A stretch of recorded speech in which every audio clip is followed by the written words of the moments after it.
Welcome to Eyes on the Grid, where we talk about all things F1. I'm Alexa. I'm Sarah. And I'm Mallory.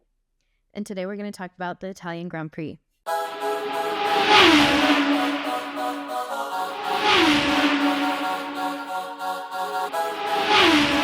It's lights out and away we go!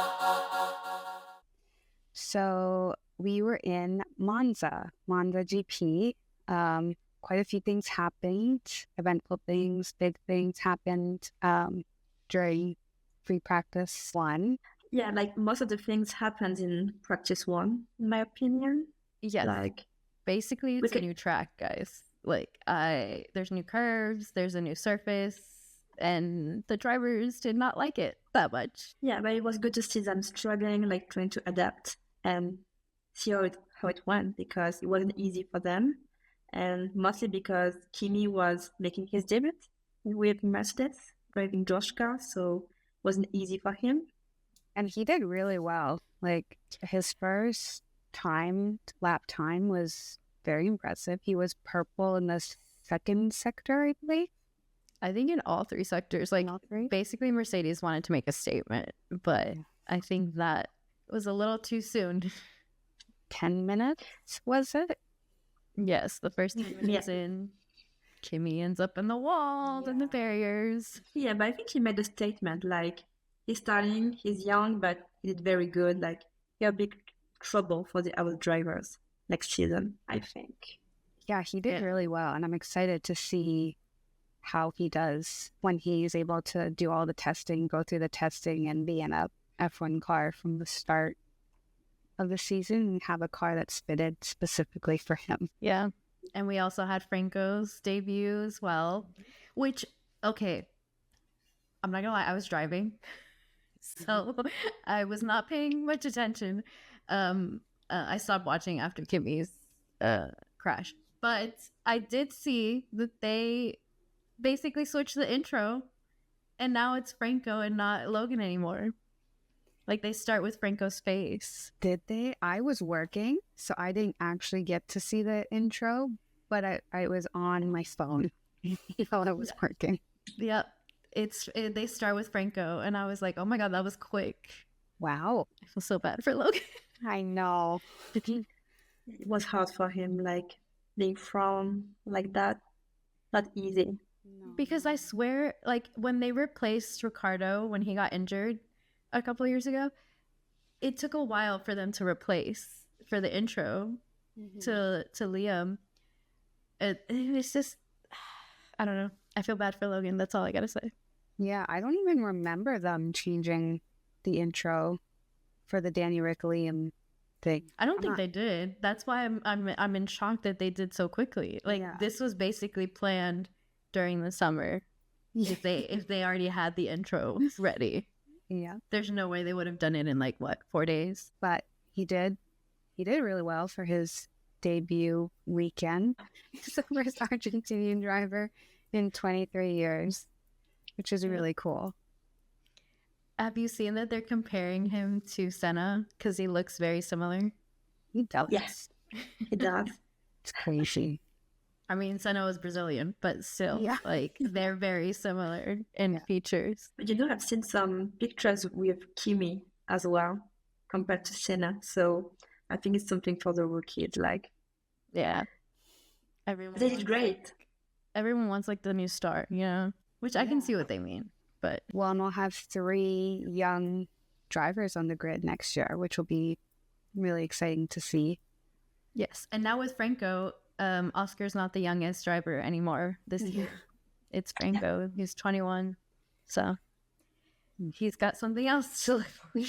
There was different cars, different changes for all the teams. We could see that, for example, Max had a new floor this weekend, the same that Checo had in the Netherlands. So he almost had the same car as Checo had, and we could see him struggling.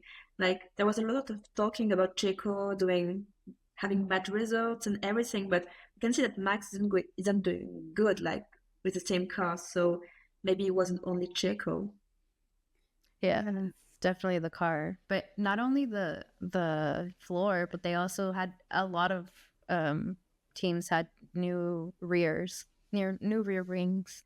So the end of FP1, we had Max, Charles, and Lando. Surprisingly, we had Max at the top, but it changed after that, and the gap was really short. Were you expecting that, or what are you thinking?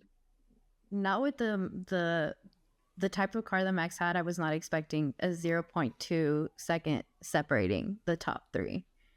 Yeah. I thought that was crazy. And also, I found that McLaren was pretty fast on that circuit. So I was surprised that we didn't see Oscar on the top three and that we did see Max. But, I mean, I was also surprised that Ferrari wasn't in the top three. Yeah. So I feel like this was like a refreshing, like it was a new track, but Ferrari's in the top now. And I guess like they're used to it because they practiced on that track before. So it makes sense that they were up there. But the most shocking thing was Max for sure. Yeah. For P1. Yeah. And then we go into FP2, where both Mercedes drivers were complaining of hot seats, and it was a hot weekend that weekend. Yeah, because of the season in Italy right now, it's like almost still summer, so it's pretty hot, and because of the the ground is really dark, so it's really hot, and the drivers are really struggling for this race. Yeah, compared to last week where it was cold and windy because they were by the sea, so it was a completely new change. Yeah, and McLaren did good with soft tires. It was a good strategy for them. They made good results during all the practice, but we still didn't have Oscar in the top three, so Lando did really good. Yeah, but I was seeing that a lot of drivers had issues with turn one. There was a lot of lockups, which was weird because there wasn't as many in P1. So I think they switching like the rear wing adjustments or like the tires really did affect them for the turn one.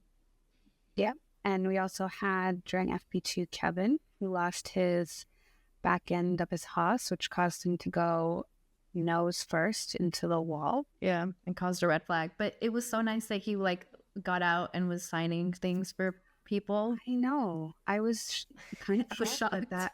Yeah, he did that because normally they're just, within their own bubble and they just kind of go to, the medics or wherever they need to go to get checked out. But it was nice to see that. And then we had Lewis that set a faster time and beat Lando by 0.003 of a second. So Lewis had an history of doing really good at Monza. So I was expecting him to make a very good time. So I was pretty happy he did again. And with a Mercedes, because I don't know if you have seen his post today. It was his last European race with Mercedes. So quite special to see him do good like that. Yeah. And our top three for that were Lewis, Lando, and Carlos. Again, another Ferrari. Which is shocking. And then FP3, where our final three were finally Lewis, George, and Charles. So Mercedes did really good in practices for the third round. And was surprising because we didn't see George score in the top three for the two first practices. So it was really good for them. Mm-hmm. Yeah, especially since George only had like half of his time for FP2 since they were still fixing his car halfway. Poor Kimmy. But George looks stressed when they panned him. Yeah, and no, also, did you see Toto's face? I screenshot it. I had the photo. If I can find it, and I'll post it because it's so funny. But and then I was gonna say, I think there wasn't as much action for FP3. I feel like it was more off behind the scenes because there was a lot of talk about Sauber and Peter, the owner. There was a lot of talk because Peter Sauber was there, Matthias was there, Kimi Räikkönen was there. Like it was, I think everybody was shocked because there's still a seat open. I think they were just trying to see like the drivers and who could take that next spot. I really want to know who. I just want to know who's going to take that seat. Yeah, they're taking forever. They are.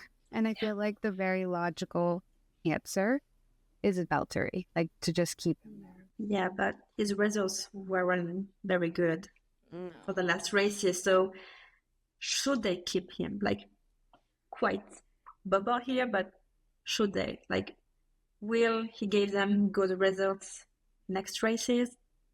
Well, out of But experience, I feel like Bottas has like the best experience of the drivers that are left, and he's driven for Mercedes. He's like, he has what it takes. It's just the car. I don't know. I think it's the car. I think No, he's really good. It's just the car. Yeah. we'll see.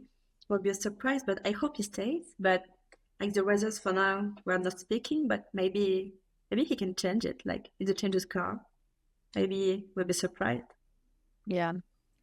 Another thing that was surprising that again was behind the scenes was that they were talking a lot about Renault and if they're an Alpine Renault engine Alpine team, if they were going to continue for next year or not, because there's a lot of talk about them selling portions of the team off, especially for Nico Rosberg was offered a percentage. I'm surprised if he, like, I don't know. I can see him taking it. And then he doesn't want to. Like, not okay. Yeah. He made it very clear. He's like, no, I'm not taking it. Okay. But like the commentators, like Ted, they all wanted to know like how much they were asking for, Yeah. and apparently it's like in the billions or something. So Wow. yeah, Okay. so that's something to look forward to next year. If Alpine stays or the engine stops, I don't know. And then also Franco got a formal warning for completing a practice start in an incorrect location. I mean, at least it was a warning. Yes. Yeah. And they were handing out fines left and right. Mm-hmm. So a warning, I think, is generous or deserved. Yeah. I mean, Yeah, but I think that's okay for me. Yeah, exactly. And it's like debating. So I think like a warning was okay, and he'll be more careful because like a sanction will be too severe for me if that will happen. So like I'm quite okay with the warning for that. For this time, like he needs to be careful. yeah, I think like next race you can't say he's new. He's an old driver at this point now. But another shocking driver was Alex in Williams. He was basically in the top 10 or top 3 most of FP3. And even the commentators were shocked. Like, they're good with downforce, so it makes sense. But I don't think anybody expected him to be that high up. Yeah, and even in the quality, he did very good. Like, we weren't expecting him in the top 10 or more. So he proves his point, like, I'm here. I'll be there next year too, Carlos. So he needed to prove his point, and I think he did it. Yeah. Yeah. So quality, like, let's talk about Q1. So that was a very close call with Max and Oscar. With Oscar having an unsafe release, so Max wasn't really happy about it. Like, No, I'm actually, like, I don't understand what the McLaren, like, where he was looking to, like, signal Oscar to go, because I feel like it's very obvious that Max was already on his way, but thankfully nobody crashed. yeah, because it would have been like terrible to have a crash, like at the start of Q1, but they managed. But like Max had like a history with unsafe releases, like Yeah, but So- he never gets in trouble. No. no, he's quite lucky with that. Yes. So that's fine to see him having trouble to by another driver. Yeah. Then we have Kevin. So Kevin struggled the whole weekend. This whole weekend was not his We'll get to that. It gets worse.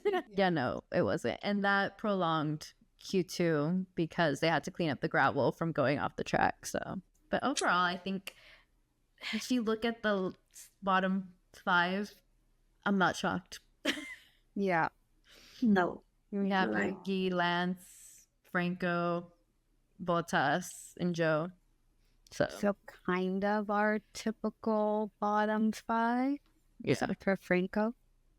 Well, I mean, if you look at like what Logan usually does, compared to like that's why I was like, it's not that shocking.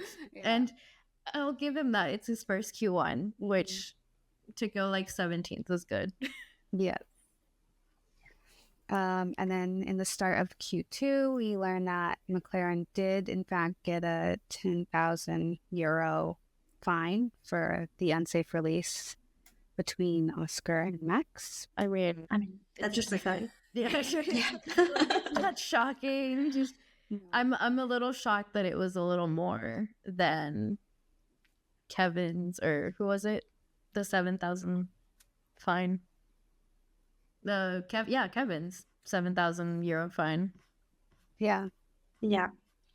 But I mean, they made an error, so they had to pay for it. But like, still, maybe they'll be more careful for the next race. Shouldn't happen for any team. No, and But again, still, I'm not shocked by the next 5 that were out. It was Alonso, Ricardo, Magnussen, Gasly, Ocon. Like, again, typical mid-grid. yeah. So the top 3 in Q2 were Hamilton, Verstappen, and Norris. Yeah, and Max did good during Q2 because he managed to be in the top 3. So he was less struggling, I think, with the new car. So it was pretty good for him. But then it leads us to Q3, so our final top. And then it was Lando, Oscar, and George. And George did good. I didn't expect him in the top 3, to be honest. No, especially after having to fix his car. Yeah, I thought Kimi's crash would have terrible results for him for the race and everything, but Mercedes did good. They fixed it. Yeah. Pretty good. There was in Q2, he was complaining about something that was stuck or in his feet, but it was just a bolt, so they fixed that quickly. Yeah. But Lando and Oscar, not surprised there because they were pretty fast that whole weekend. What was shocking was Verstappen. Yes. Yeah. In 7th. Yeah. I was shocked. I'm not I wasn't expecting him that low. I'm in the middle because I was not, but then he's also 1 from mid-grid, so I was like, maybe he's just gonna go all the way up at some point. Yeah, I mean, I figured he was, but the fact that he was that low just qualifying was shocking to me. Yeah. We're not used to that. He's always in the top, so seeing him struggling, being in the bottom of the top 10 is what's happening to him. But it's refreshing. I like the way it is because it brings some fresh air into the races, and that's cool. New F1. I think it also shows where Red Bull is because he was just 1 in front of Perez or Checo. Checo is P8, so they're both together in the same spot. It shows where the car is. Yeah, I find it, really exciting because we're actually racing. We're racing for the championship, we're racing for the constructors. It's not, oh, it's Red Bull, oh, it's Max gonna win. It's an actual who's gonna take it each weekend. So that brings us on to Sunday, race day. And we have our predictions, which you can find on our social media pages. We post them every Saturday. And our predictions were fairly similar. I think just a couple ones off. Yeah, it was a little, I will admit, what's the word? I was hoping Optimistic? for the best. Optimistic. I was very optimistic. We won't go through detail for everything, but I will say that I'll put them on the screen so you'll see them. I had faith. It did not go well, but I had faith. Yeah, but it was not wrong because I thought of putting Lewis in my top 1 because he's known to have very good time in Monza, so it could have been expected, but was different. But at least some of our predictions were good, and were right. And like we expected like Charles and Lando and Alex to do good, so they did. But like our winner wasn't the one we planned, but like we were quite happy with that, in my opinion. So like I think we were good. This time for this race we had good predictions. Yeah, and I will say, I was on a bachelor weekend, and I watched Quali on mute, but I had my captions, and I had to take so many notes because I was like, I need to get these predictions as close as possible, and to have them as close as you guys was actually pretty cool. Yeah. I mean, we all were thinking along the same.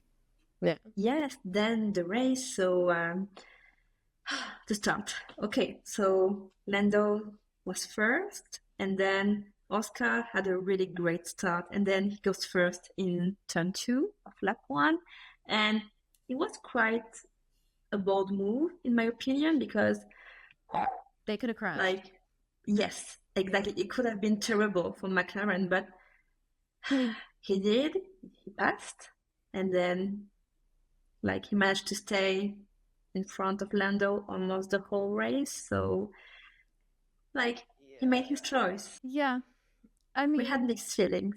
I mean, no, I was fine with it because even I was thinking like pit stops, they're gonna have to switch at some point. Like Lando's gonna go first at some, like, you know, so it was fine.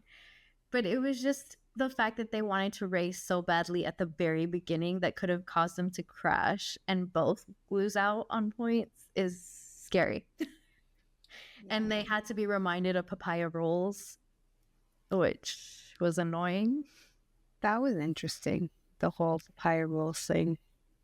Yeah, they're saying that it's like the new we're checking thing, but supposedly it's that they can race but they can't like touch is the rule. I feel like they're kind of pushing it just like a little bit with They're getting they're getting too comfortable in their position that it's I don't think it's gonna be and it's gonna turn out well to Red Bull, but if they mess up, then they're just gonna drop. They'll do all this and create all this tension for what if they don't win?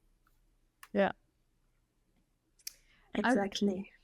I will say I think the pit stops were pretty early on because this is what a 2-stop race potentially, and the pit window was between like lap 22 and 20 or in lap 22 and 30, and the first one to pit was Alonso at like lap 13, which is crazy. Yeah.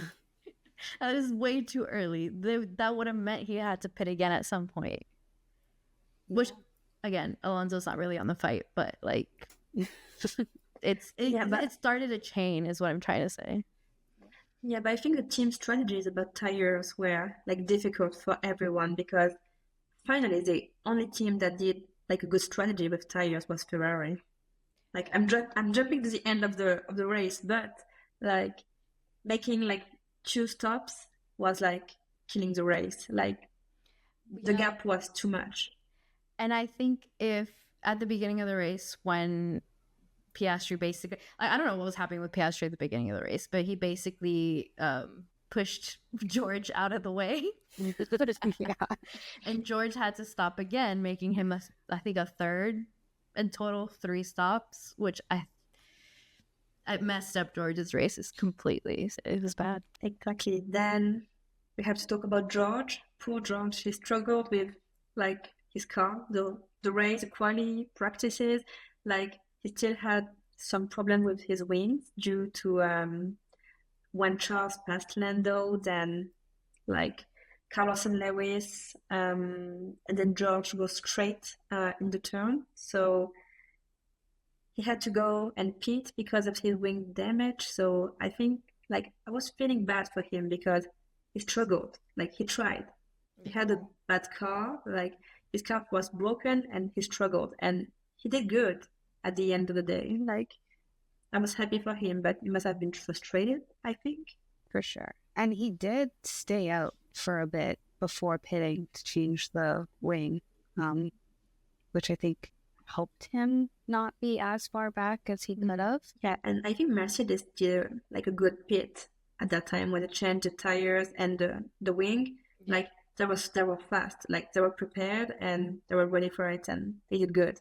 In comparison with another team that struggled with pit stops, like I won't talk about Red Bull, but like I'm dropping the point. Like the struggle, like I have to say it, like. Yeah.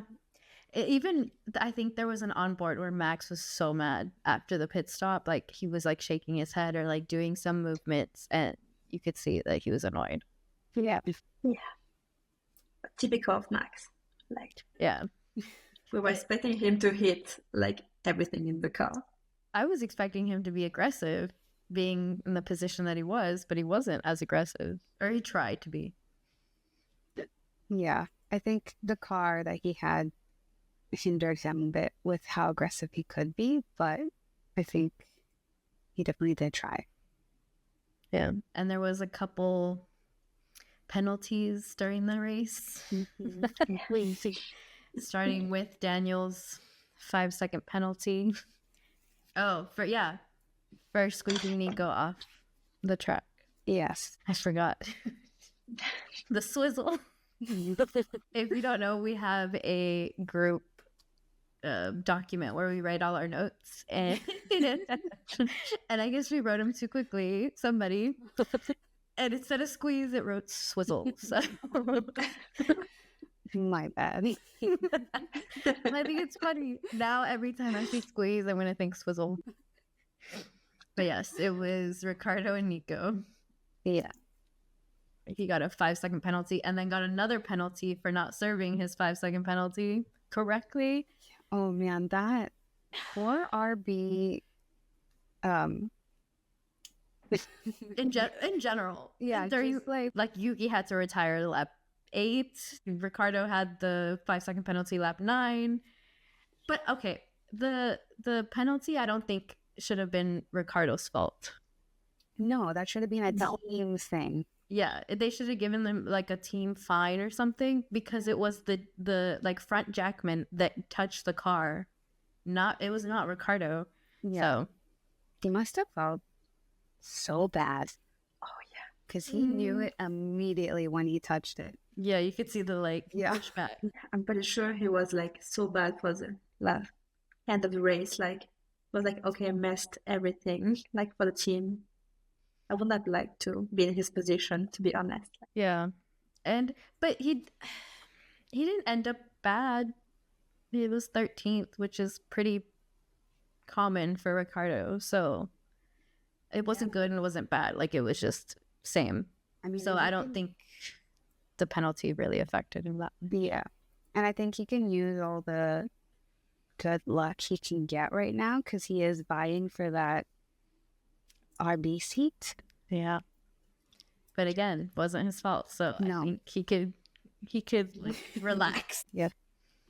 And then Nico had a 10-second penalty for hitting Tsunoda during a lockup. Yeah. So again, not Nico's weekend, not Haas's weekend. Like, what's happening with us? Like, I'm sorry, but this weekend it was like, who can I hit? Like, what's happening with the drivers? Like, come on. Like, it's a little too much, in my opinion, like, for me. Like, no, I agree. Man, come on. I think it's the team's fault. Because even in the Netherlands, they were having issues of lockups during turn 1 for that race. And they crashed and caused a collision because they were having lockups in this race.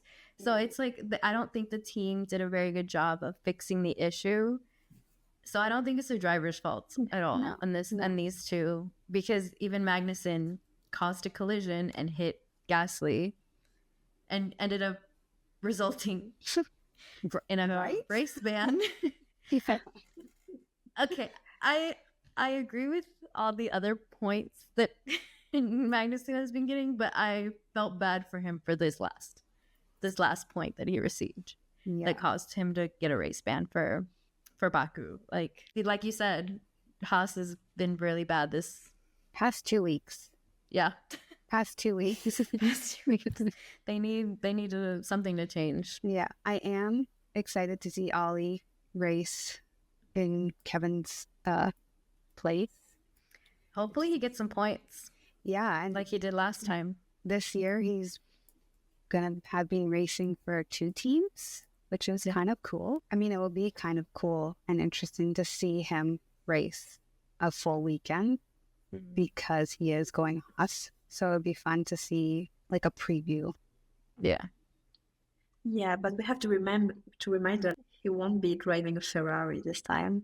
Like he'll be driving a Haas. So it's not the same car. Like I hope he does very good and like score points and everything. But I won't be mad if he doesn't because like driving in a Haas has been difficult for the last races. So True, but I think don't it's possible because of the even in this race, even though Magnussen got the race ban and got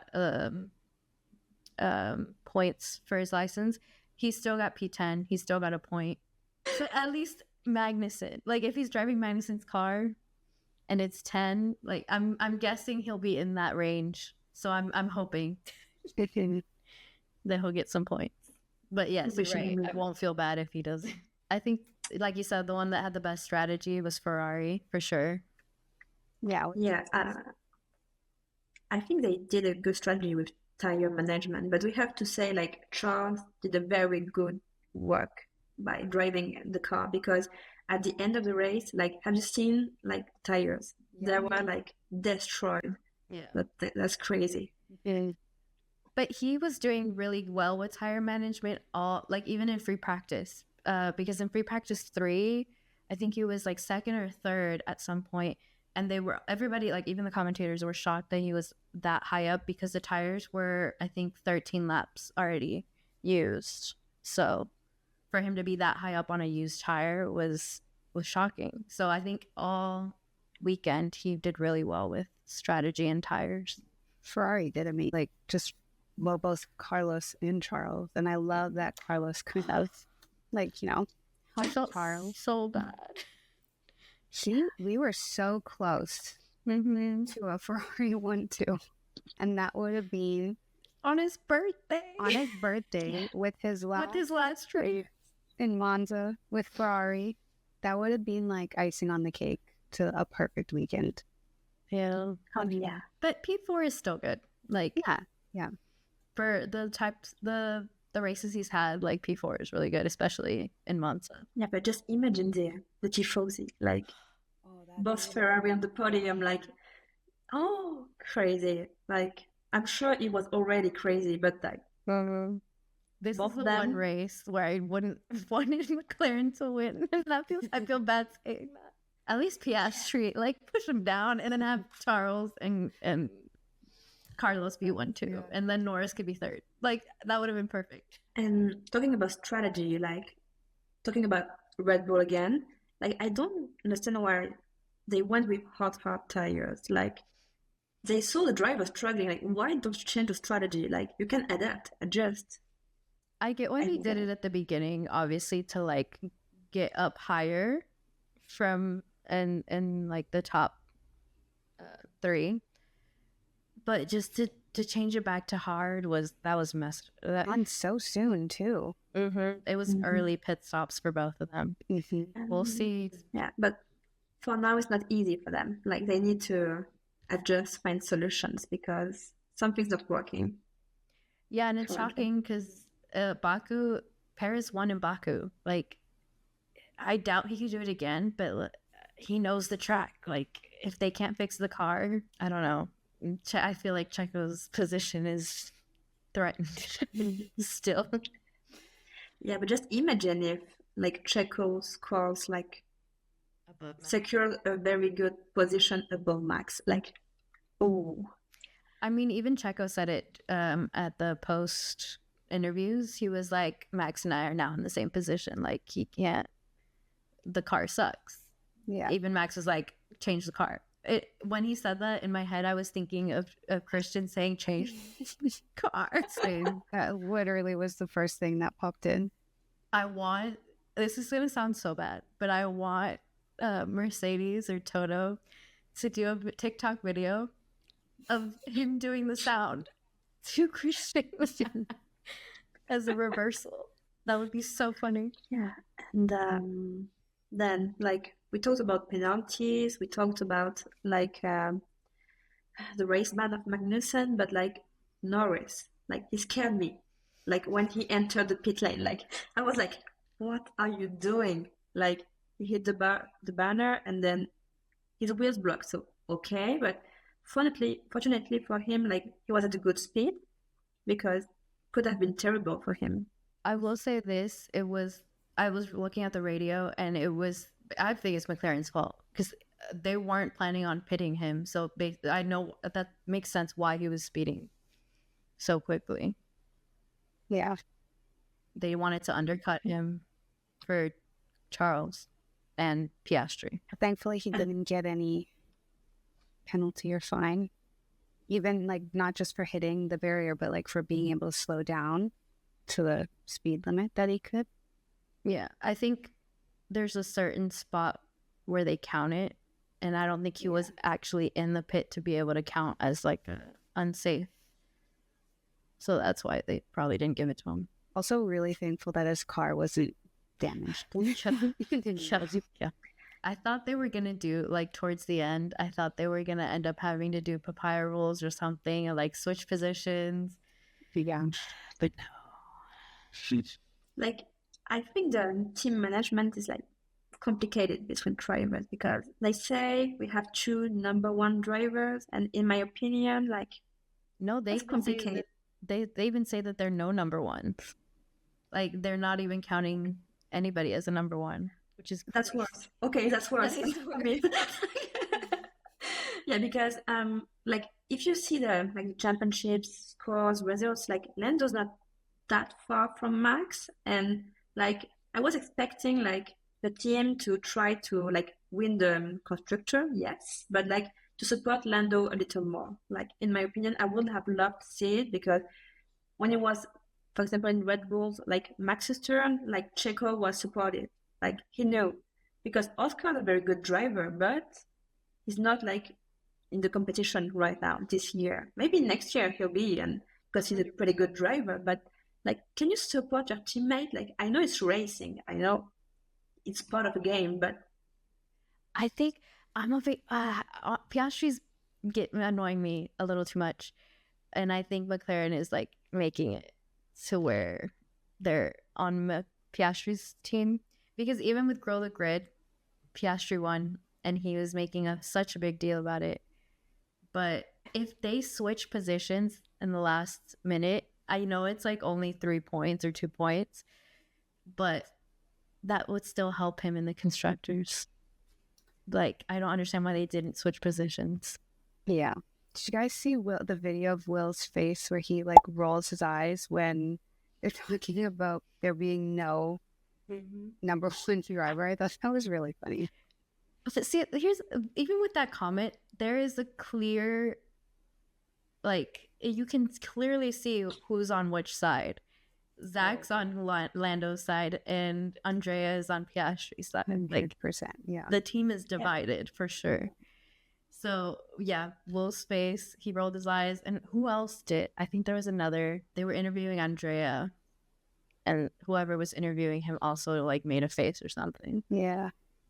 Because he said like Oscar's the new whatever, everyone should go with Oscar, and they didn't like that. So I think they are taking risks like right now because competing between teammates is okay, but to a certain level, I think.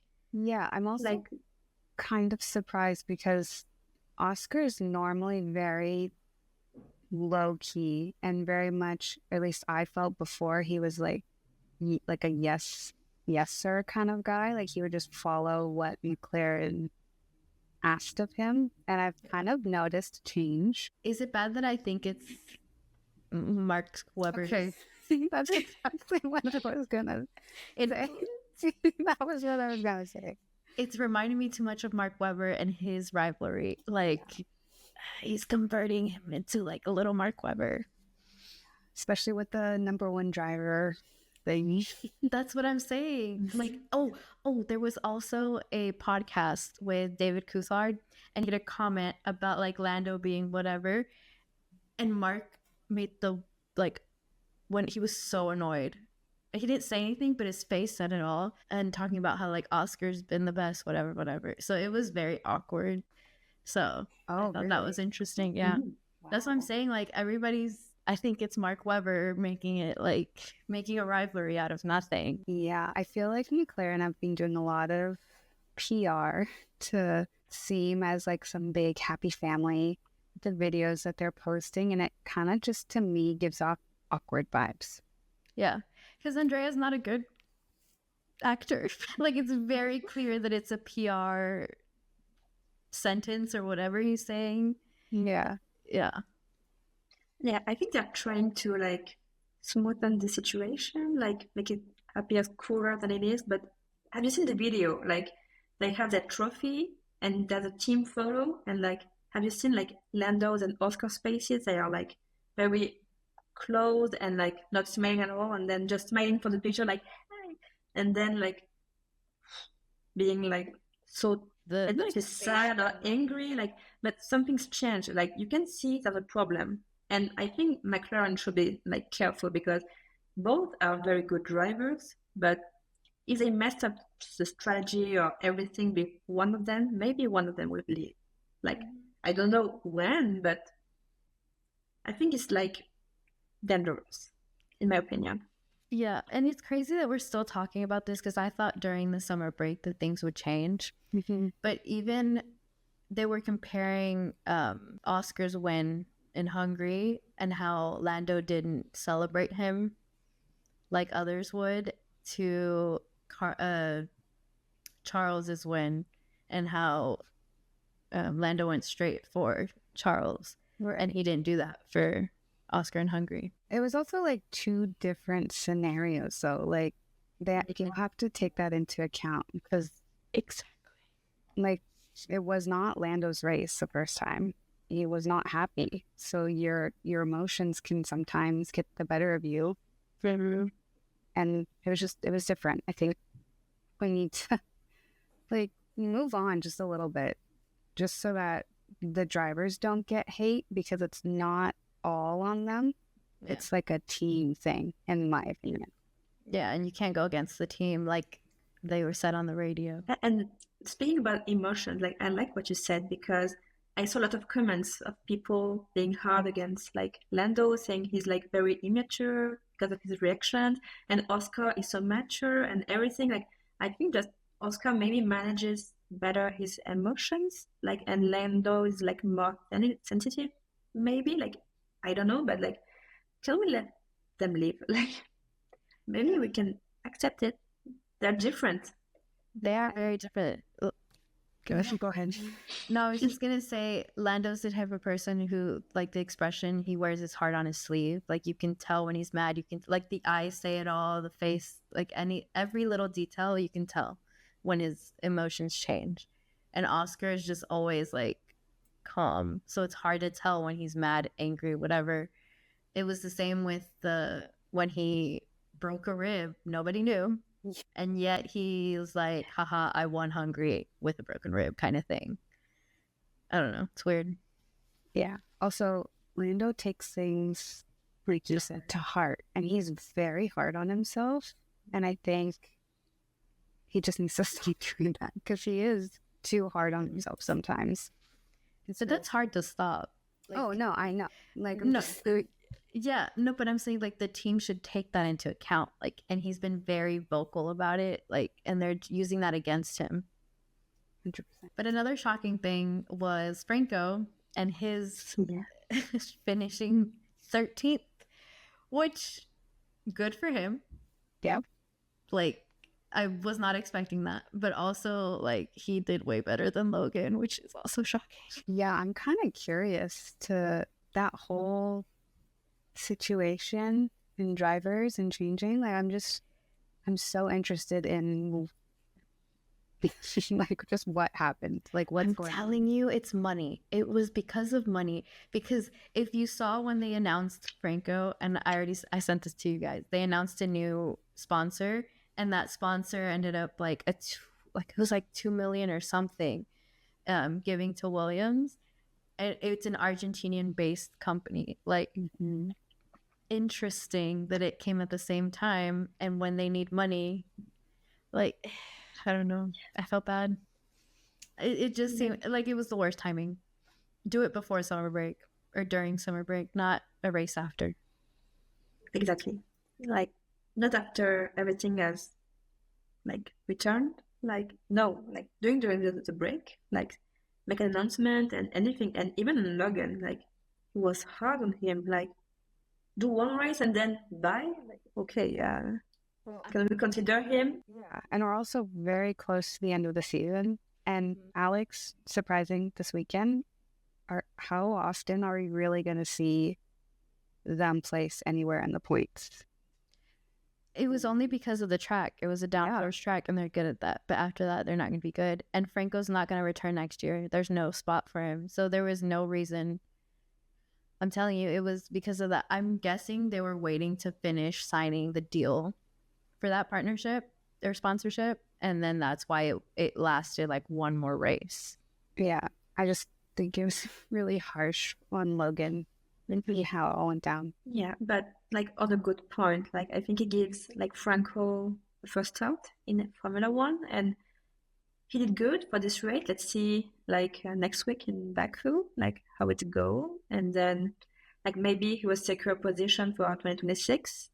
Yeah, maybe 2025, because there's still seats available, but I don't think that they get one. But let's see. Yeah, it's a great audition for him and for teams to see what he can do. Yeah, there's no hate with Franco. I'm just saying, like, Williams messed up for sure. And he tried to, like, smooth it out, because I keep getting the alerts from Williams app, and there was, like, an article or something because people are complaining about, like, how that was suspicious. I think it just could have been done differently. Like, again, a lot of PR work. Like, PRs are busy, actually. Like, what's happening on the grid? Like, yeah, different. Yeah. But on a happy note, our race winner, Charles. Yes. It's his year. Like, Monza and Monaco, the same year, like 6 months apart.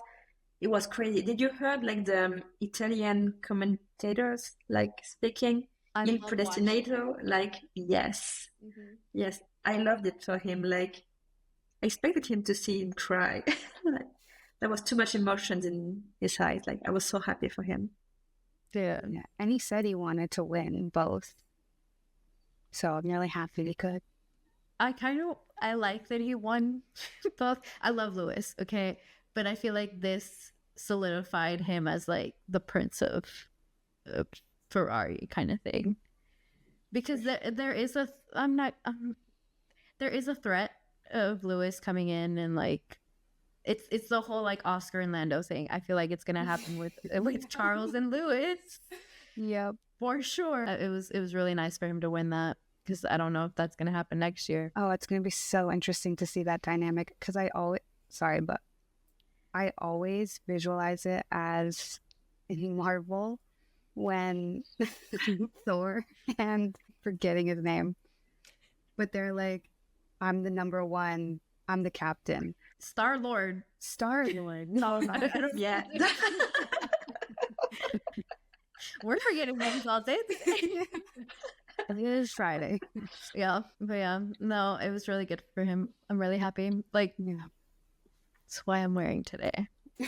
Yeah, and like, I don't know if you have seen the video or the photo, but it reminded me of Jules. Like, he was so important to Charles. And there's a picture, like, when you only can see the helmet and the eyes, and they're quite the same. And it's so special for him. So I was happy because, like, there was a lot of history between these wins, like Monaco and Monza. But, like, I was so happy for him. I'm sure he dedicated him the race, the win, everything. Well, so that brings us to the end of the episode. Thanks everyone for listening. If you enjoyed, if you want to see more, follow us on all our social medias, TikTok, X, YouTube, at Eyes on the Grid. And for those listening, don't forget we're going to have our video version on YouTube soon. Make sure you come back next week where we talk about Baku and the race weekend. And until then, this is Eyes on the Grid. Bye, guys. Bye. Bye.